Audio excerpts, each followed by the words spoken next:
Hey, what is going on, everybody? Boilon here, back for another video on Marvel Strike Force. I have finally completed my timed run of Odin Dark Dimension 8. Yes, so I do have a 7 yellow, 7 red Odin because I did manage to get my first clear done within the first 30 days. So what I want to talk about in this video, now that I'm completely done, I don't do those frame runs. I'm just too lazy for that. I do want to talk about the best characters that I used in my Dark Dimension 8, both in my first run and my second run, to kind of get a better picture of each of the sections and what I feel are the best still right now. So, you're ready to go, everybody. Let's boil this down.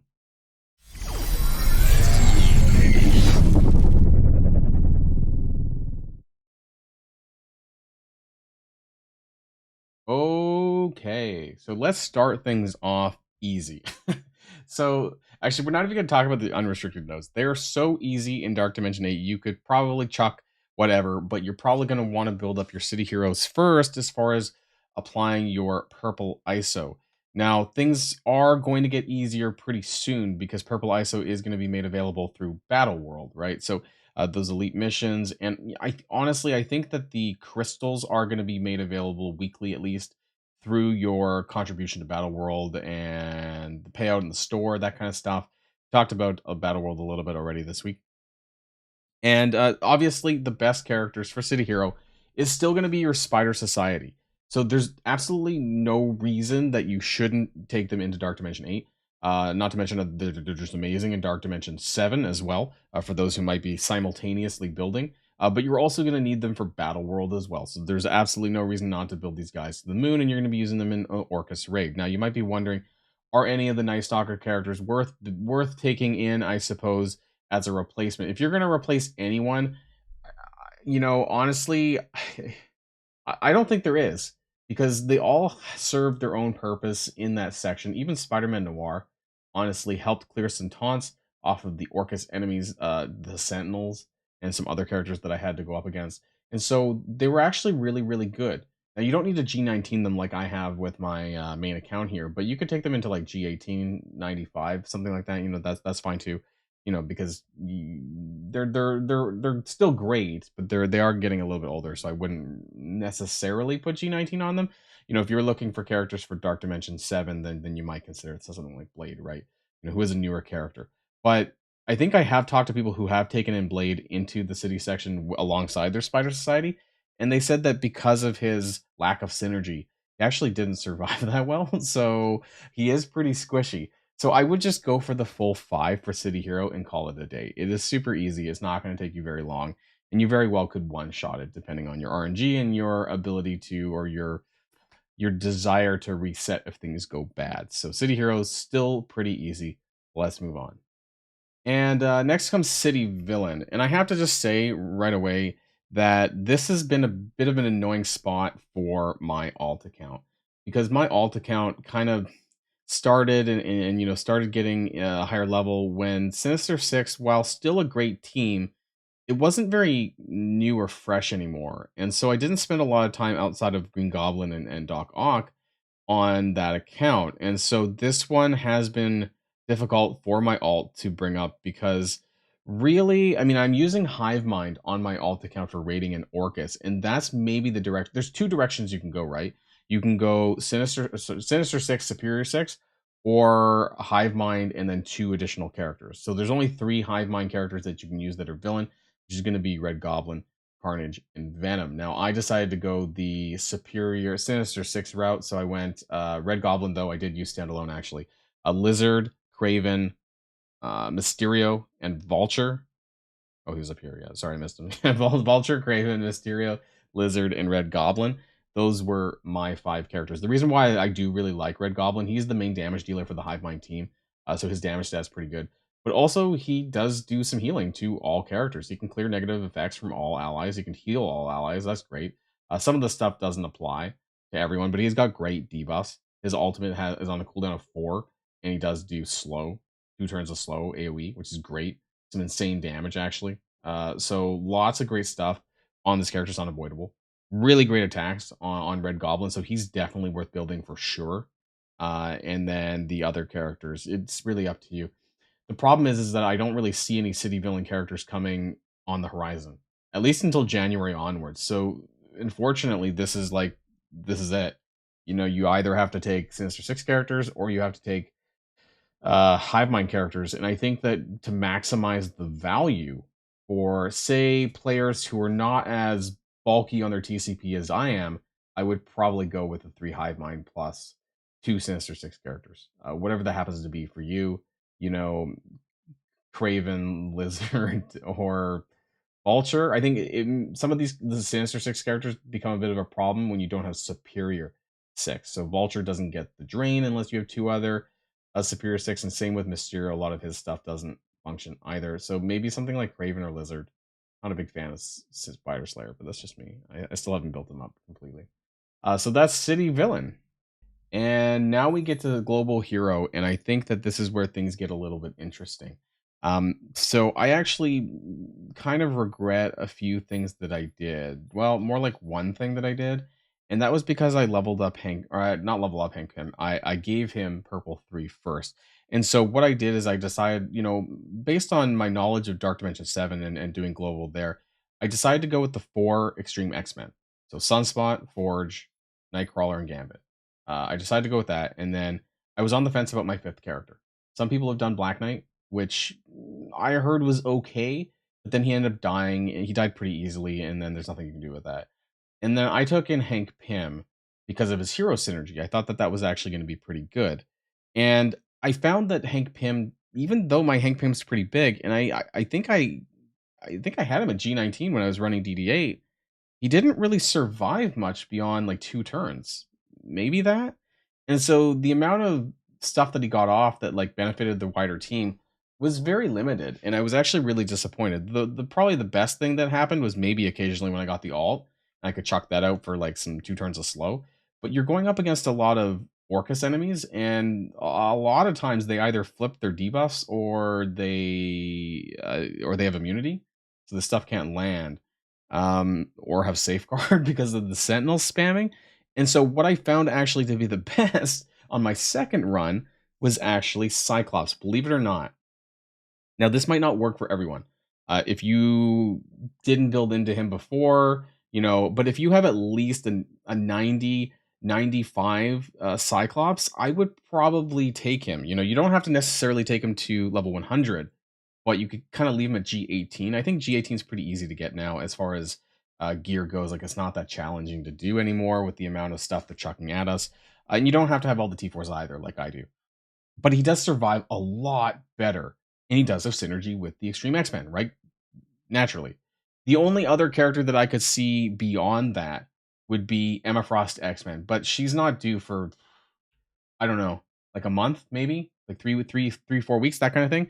But in the future, I could see her being a 5th character because she does have the X-Men cross synergy there, and she's going to be a new character with new base stats, and she is a global hero. I do want to share some photos of my global hero section on my second run with Cyclops. This was node number 7, which I managed to clear in 3 attacks. This is pretty good because I think that global hero was a section that people really hated because of the spam of Orcus characters, the Sentinels, and all that. And I did not reset much at all. Like, maybe I just got really lucky. People who know me know I'm pretty allergic when it comes to, you know, resetting for RNG. I don't like doing that. I kind of just take what I get. And so, yes, I did have 4 G19s and 1 G18, but I did really well. I think I did really well. And then on node number 8, you know, I cleared it in 2 attacks. So collectively, technically, because I mean, attack number 3 would have been the clear one, right? And then I just went straight into attack number 1 over here. So it only took me a couple of days to get through, maybe less because I did some coring, right? I could probably do like 1 or 2 days here in global hero section, and I found that Cyclops was significantly better than Hank Pym. When I ran my first time with Hank, I think it took me not as long as some people actually, but it took me like 4 to 6 attacks per node, I think.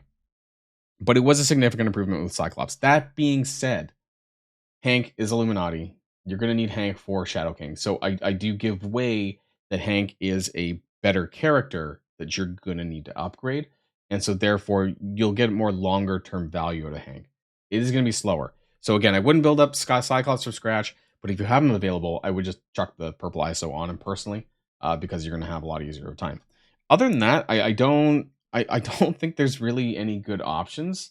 I'm not a big fan of the Illuminati. I don't have Captain Britain, so I didn't do the Illuminati route, the full Illuminati route. But from what I heard from others, that they did not clear it as fast as I did and or could on my first run. So yeah, I'm not a big fan of the full Illuminati section. I just wanted to share my experiences in Global Hero, and it's not really that bad.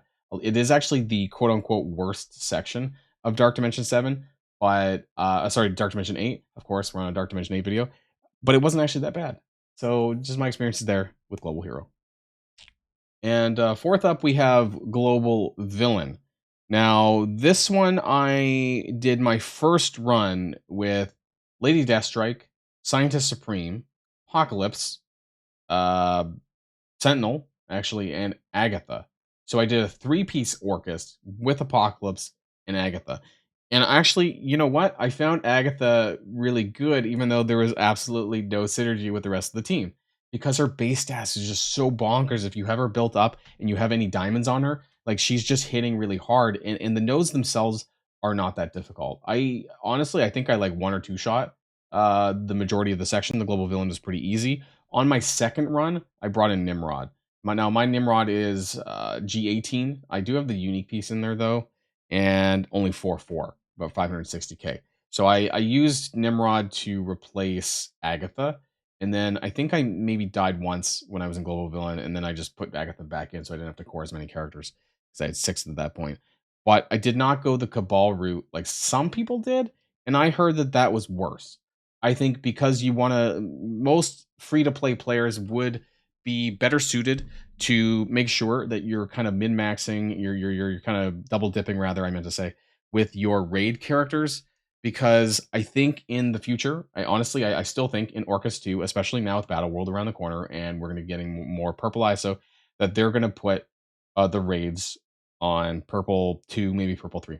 Honestly, like I think that'd be reasonable by the time Orcus 2 comes around, because they're going to have a lot more ways to get purple ISO. So why not already have that done? Because I'm going to use that.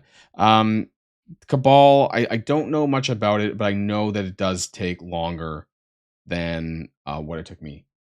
And so while it is better for Crucible, it's, I don't know, it's still slower overall. I don't think there's any really great choices other than that. I wouldn't even consider anything outside of Cabal or Orcus. Orcus is still probably your best bet. Even if you don't even need Omega Sentinel, right? You don't even need Nimrod. You could just do what I just did with the 3 Orcus, Agatha, and Apocalypse, and you'll do just fine. Oh, and I forgot to mention, actually, I had the screenshots. Okay, so here I want to show you. This is my mission 9, where I did do it in 2 shots. This was here with Nimrod. Yes, I swapped in. I used Agatha first, and I swapped in with Nimrod here. 2 attacks total. And then mission 10, it was, sorry, 3 attacks. And then I did the same thing. You can see down here, attack number 1, I started with Nimrod, and then I swapped in Agatha to save some cores. And then I did attack number 3, probably on a different day, which was honestly just cleaning it up. You can see here, I had literally had barely anything left to do. I think I just wiped. I forgot who was on the node, but I guess I wiped on like the last wave, unfortunately, and I'm allergic to resetting. So that's just how things happen there. But yeah, very, very easy setup here. All right, and then that brings us to Cosmic Legendary. And for the purposes of this, because it's a weird dual trait thing here, I'm just going to use the DD8 roster sort of thing here. And this was actually how I started the section out of my first run. So the reason why I had Gladiator here was because I put purples in him very early on during the arena meta, like when he first came out, that kind of thing, and we first got purple ISO. I was like, you know what? I really like Gladiator. I wanted to bump him up, and so I took him to purple 3. He was one of my first characters that I took up to purple 3, actually. And I don't regret doing this. I actually did the first 2 cosmic levels with Gladiator, and it was actually pretty fine. Like, it only took me like 3 or 4 attacks each, which maybe is a lot for Gladiator, but it actually didn't seem that bad. And then I had these are obvious no-brainers. You pretty much have to do this. It would be a weird and a bit of a struggle without.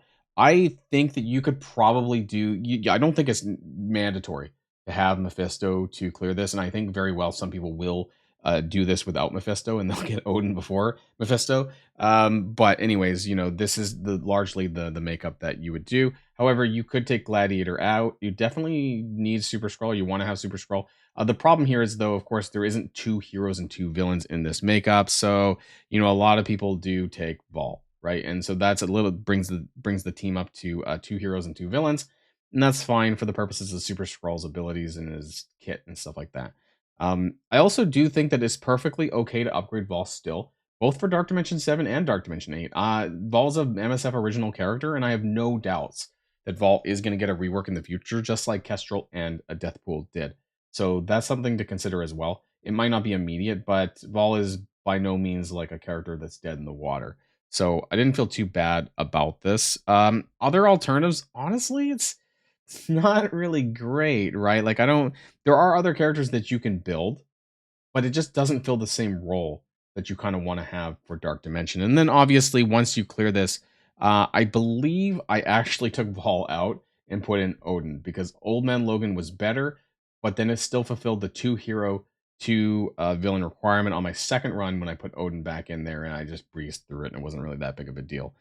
So Vol was a means to an end on that first run because I brought Vol in for the final node on my first run. I happened to get a little bit of extra purple ISO stuff while I was running it, and that's about it. Like again, I don't think there's really anything else to consider that you even need to consider because these characters are really important. And Thanos is just super important. Thanos Endgame is so important to keeping that energy battery going. Like he's a must-have character there. Maybe you could replace someone with Mephisto from this list. I don't know. Maybe like Doctor Strange or something, or Shadow King, right? You know, like if you're doing this in a month's time or in 3 weeks' time, something like that. Shadow King would be the only other character that perhaps you could like put in replace of Mephisto. That would make sense because it would be cosmic or legendary, and so he definitely is going to fit in there. Otherwise, there's nobody else on this list that I would even consider probably replacing any of those characters. So that is my journey through Dark Dimension 8. Let me know what your thoughts are in the comments down below. You know, there is, the last I heard, there's getting close to about 4,000 players with Odin, which it's moving fairly quickly. Almost daily, I would say it's about 50 or 60 a day is what I'm hearing. And I think that there will be a point where it may actually come and intersect with Mephisto, especially when Purple ISO becomes more available through Battle World. So that's pretty interesting. Odin, it's still a bit of a cash grab. Dark Dimension 8 was absolutely a cash grab, but hopefully some of the suggestions in this video helps you when you're deciding on what characters you want to take to your version of DD8. That's going to be the end of this video, everyone. And until next time, stay safe and healthy, of course, and I'll see you all later. Boilon signing out.